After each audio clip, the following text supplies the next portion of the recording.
Okay, so Class 29, brand new for 2026.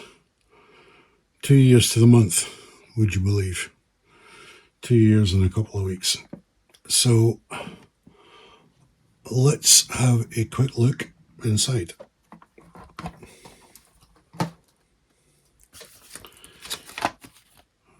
Okay, user guide, and this will be probably the warranty, is it? Yeah.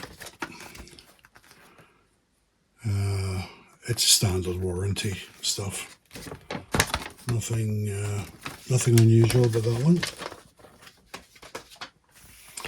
This user guide, and yeah, I had a little read of this online earlier. It depends whether my one has a tablet catcher or not, and probably has a snowplow. And a lot of this is the functions for the lighting on DCC, I believe. Yeah. Which I'm going to be testing this under DC, so that doesn't really matter. So I guess it comes down to when we have a look at the accessories. So here's a big reveal. And there she is in the clamshell packaging. And we've got accessories down one side. So let's begin with the main star of the show. And we'll have a look at this accessories to see what we have. Okay, we've got the NEM couplings here. It looks like vacuum pipes. Yeah, I don't think there's a tablet catcher in here, which I wasn't fussed about. Actually, even if it was here, I wasn't going to fit it. So, and we'll put them back for safekeeping because I will need the NEM couplings in a short while,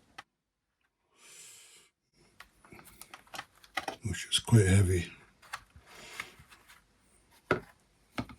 Okay, there's nothing else going to fall out of this, is there? No. All right. Here she is. Wow. D6132.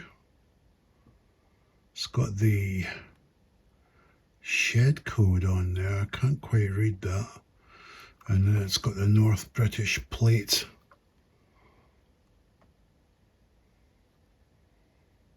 The windows are pretty good. Wow. The level of detail they've got here on the grills and everything is really good. I think that's etched, that one. And these are just molded, I think.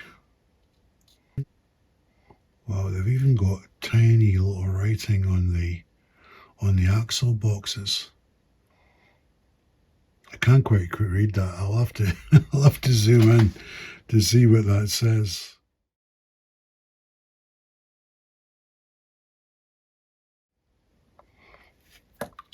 Yeah, that looks like the fan grille is etched as well.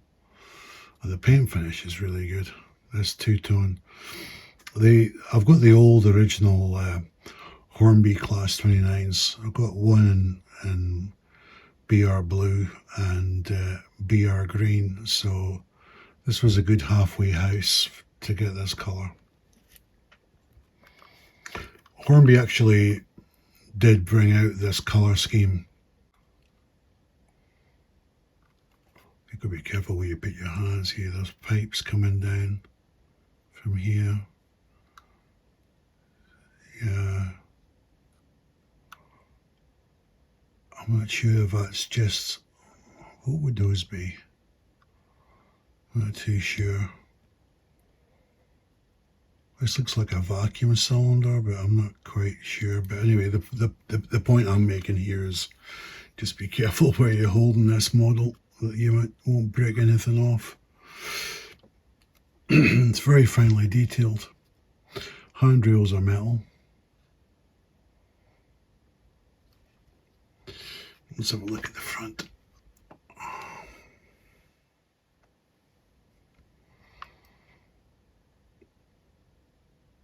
Yeah, interesting. She's got this head code, just a number 1 on the right side, and the opposite at the other side. She's got the one at the on the left side. I think this head code meant she wasn't in operation at the time. I think that's what that meant, but I'm not sure. It's quite a weight to it. I'll have to check what the weight is of this. Well, certainly, in terms of the detail, it's pretty impressive, actually.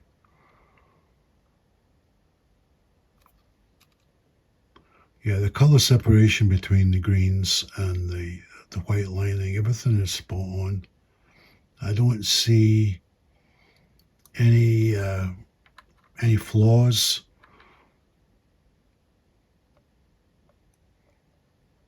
The logo, British Rail logo, looks pretty good.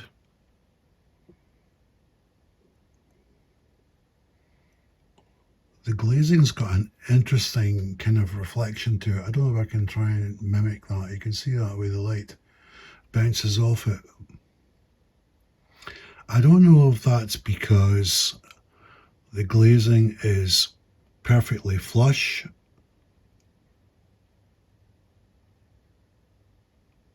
Yeah, it's interesting the way they've done the glazing on that. You don't see it. Well, you know, yeah, you do see it a little bit on the front windscreen as well. It's all, I don't know how you would explain that. It's kind of like it's almost beveled. I mean, it's not. It's just I'm just passing an observation.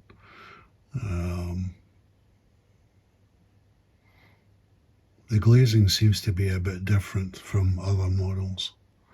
I don't think it's a negative. It's just it has an interesting way that the light reflects from it. That's really my passing comment there. Well, this is certainly a substantial locomotive. Buffers working. Sprung buffers. Yeah.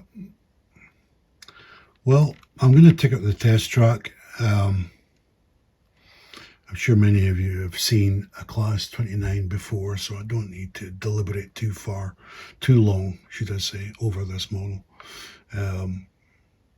But yeah, I'm hopeful for a good performance with this, and looking forward to see how the lighting on the head codes shows when she's on the track. So I'll give you some close-ups, and then we'll head over to the track.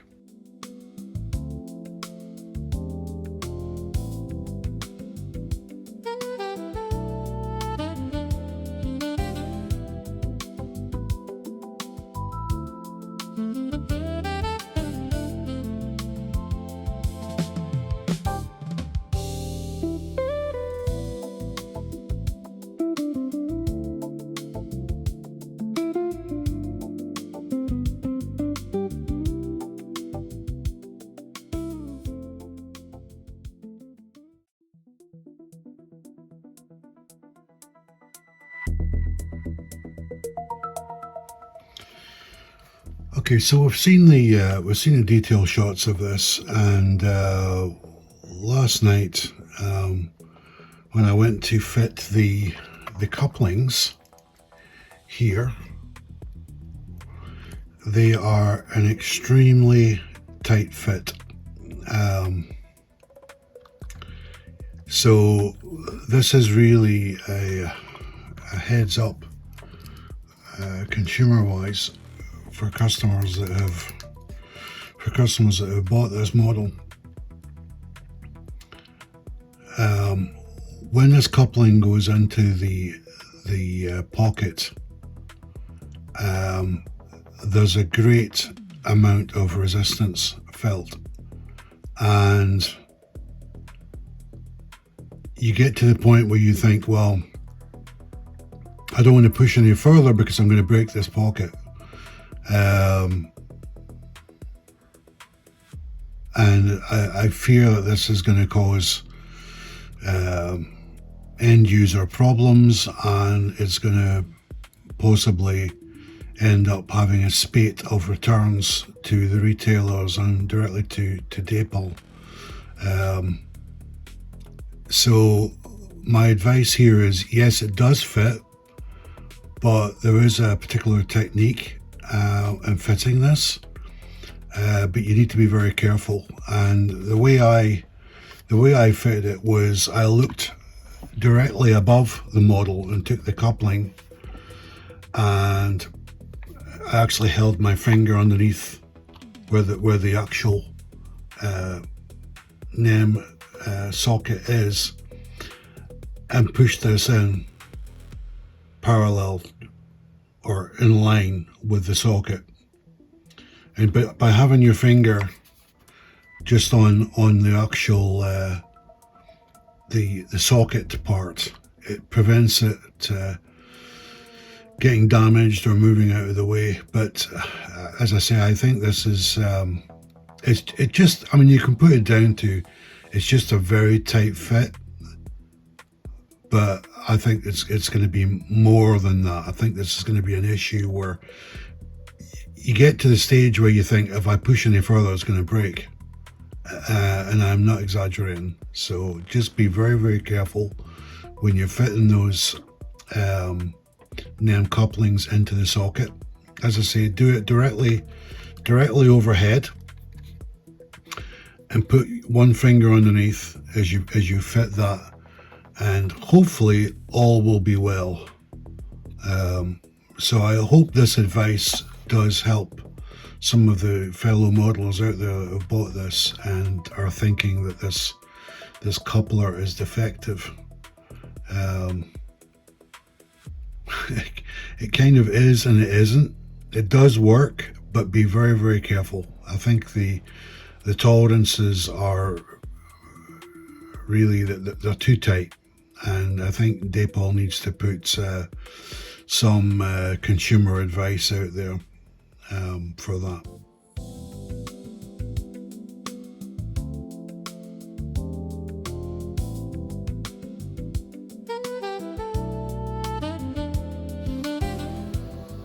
Okay, so I'm now filming during daytime, so the cab lighting's probably not going to be so bad as it was last night. It was extremely harsh last night.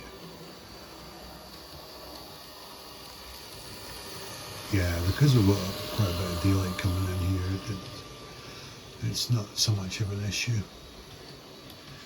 So let me bring her around.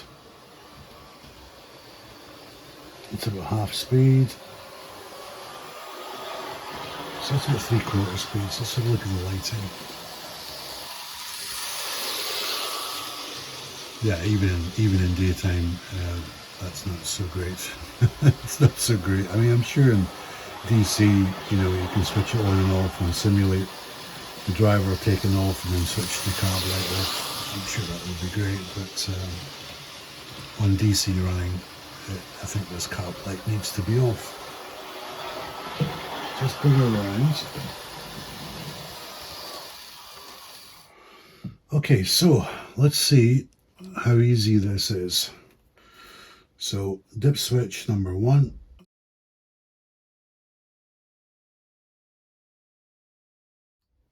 And dip switch number 2. Okay, great. Let's see if that's now corrected the cab lighting. Okay, so we'll just back her up a little bit. And the rear tail lights are still working. And now, perfect. Just the head code boxes. That's terrific. Yeah, the head code's going to need modification. Still getting the light bleed issue. The thing is, the next set of dip switches off the head code and the rear tail light, so there'll be no lighting whatsoever. And the tail lights, out of the three parts of the lighting, the tail lights are the best. So, but of course, then if you've got freight behind you or passenger coaches behind you, you would have those lights on, right? But yeah, the head code box needs modification, and that's not going to be part of this review. I can do that as a follow-up issue or follow-up modification. Right, let me test the torque.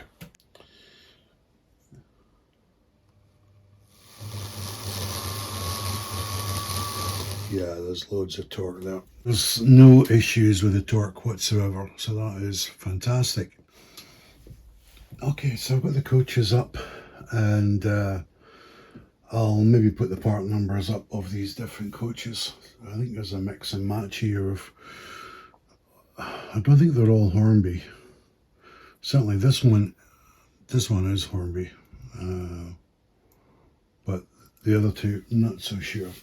They are quite old. Right, so let's just get a slow coupling up to the coaches. 3 miles an hour.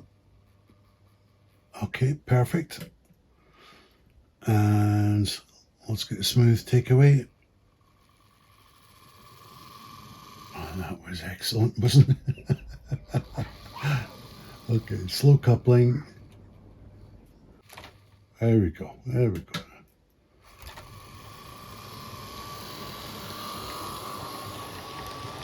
And off she goes. That looks great.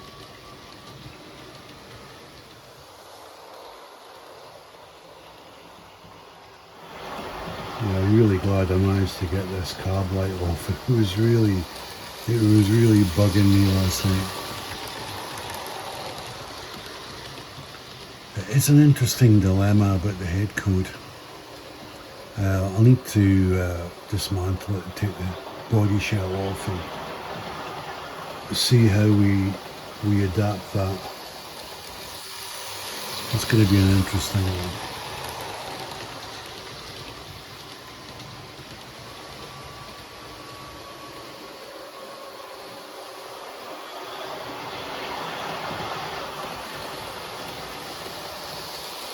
Yeah, she looks stunning. So happy I got that, found those dip switches. I don't know why Dapol didn't put that leaflet inside the box.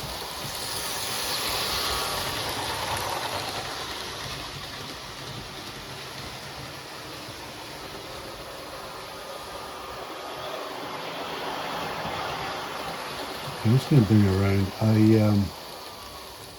I did run this in last night, so she's fully run in.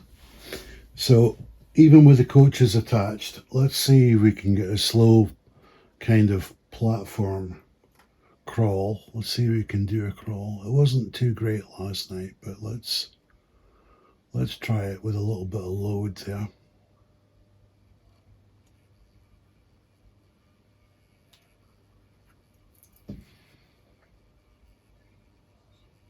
She's moving. I mean, I'm cheating a little bit. I've got coaches attached, but do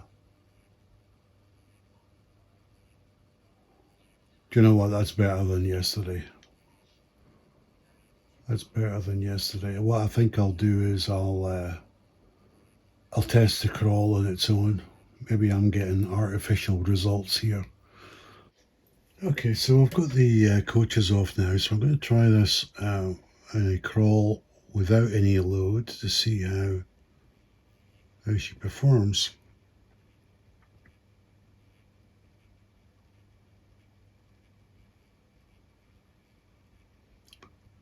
She's moving, but she's a little bit coggy. We just increase the speed a little bit. Yeah, it's pretty good. It's pretty good.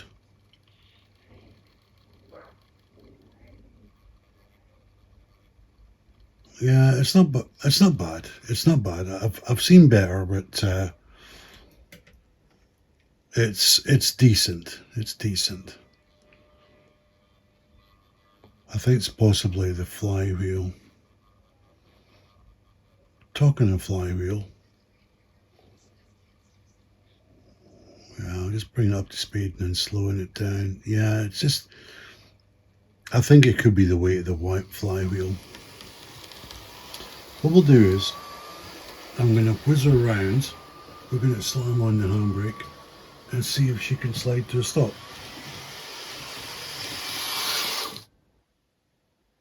No, she didn't. She didn't.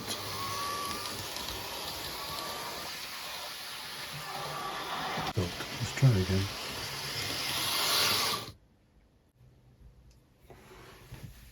Three of the Class 29s. Really goes to show that the Hornby model from the late 70s, early 80s wasn't that bad in reality. It was quite a good representation of the moulding, etc. And of course, the Hornby one doesn't have the, the fine etched grills and stuff like that. It doesn't have the lighting.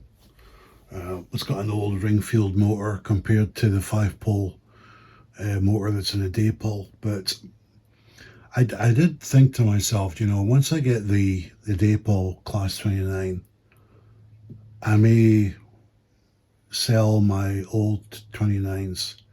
But you know what? I don't think so. I'm going to keep them. I still love the way that they run and how they sound, and as antiquated as it is a model, it brings back fond memories for me. So I will not be parting with them anytime soon.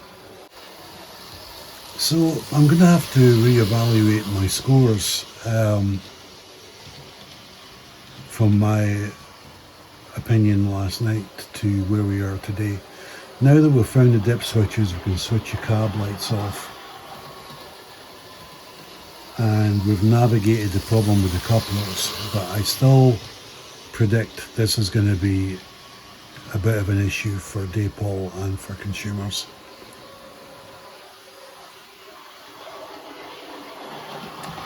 Last night I was going to score this 22 out of 25, but today it's improved itself a little bit. I'm going to bring it up to 23 out of 25. So it's missed the mark a little bit. So why has it lost that score? Well, firstly, the lighting architecture isn't as good as it could be. The white lights in the cab are really, they're too bright and they're the wrong colour appearance for a 1960s diesel locomotive. And secondly, the lighting architecture in the head box hasn't been applied as best as it could have been. There's too much light bleed, and there's no facility to customize that head box. I think if one was correct over the other, it would be livable. Like if you could customize the head box, but there's still a little light bleed, I think, okay, people would say, okay, that's fair enough. But the fact that you've got the light bleed, which is going to mean modification, and I don't know if it's going to be definite that we can change that so that it's perfect. We still remain with the head box issue, so it's an interesting one. So, but I think I'm going to stay with that score of 23 out of 25. And to be honest, that's coming from somebody who loves Class 29. This is one of my favourite diesel locomotives of all time. I have a great attachment to it from my childhood, and so I'm coming at this review from a point of bias, but I've tried to put that bias to one side and give you as impartial a review as I possibly can, or as fair. I don't think I can be impartial because It's a favourite locomotive for me. But I hope the advice I've given you is advice that you can helps you decide whether this is a locomotive that you want to add to your fleet or not. For me, even with its hang-ups, I still would have bought this. And I now have a mini challenge to try and fix the head code box. Whether you can get into the cab to tint the LED directly to make it more of a warm white, I don't know. Time will tell. Anyway, I hope you've enjoyed this review, and I hope I've given you some good guidance on that coupler, because I really it might just be my model. I mean, let's put it down to that. It might just be that the tolerances in the pocket and the coupler were very tight on my example, but I don't think that is the case. I think this is a broad issue. I hope customers will, either read advice like what I've said today, or they've seen this video and they don't end up returning their model or breaking the coupling pocket even worse. And I hope Dapol as a manufacturer have a look at this area to see if there's ways of improving this. Anyway, if you've got any comments, if you bought a Class 29, you're having problems with the coupler, or any advice at all welcome. Any comments are welcome. And I hope you've enjoyed this review. So thanks for watching, and I'll see you next time.